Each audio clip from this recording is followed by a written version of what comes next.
ঘরলে দু কদম বিড়ালেই শালবন। গাছের উপরে গাছ চাপে আঁধার হয়ে থাকে।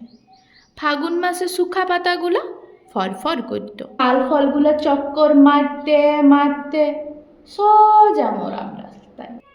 মা বলতো, খবদার বন দিকে যাবিস নাই, শিয়াল কটাস ঘুরঘুর করছে, ঘাটটা ভাঙে পালাবে।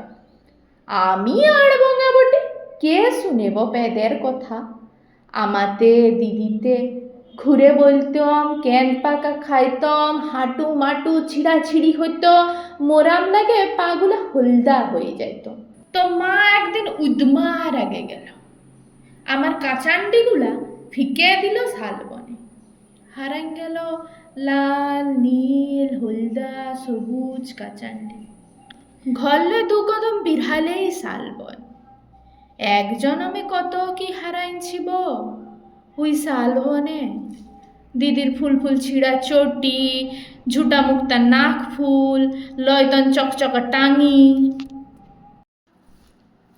লক্ষণদা দিদিকে একটা চিঠি লিখেছিল। দিদি একটা লাল ডিবায় চিঠিটাকে ভরে রাখেছিল। নুকাই নুকাই শাল তলে যায় পড়ত।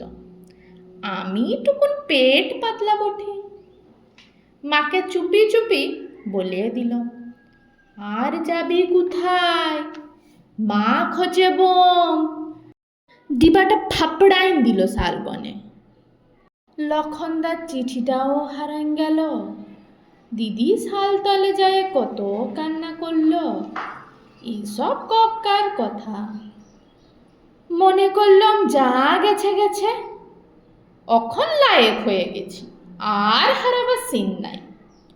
14 বছর বনবাসে কাটল। যা হারান ছিল, যা যা পাওয়ার ছিল নাই, সব পাইলাম।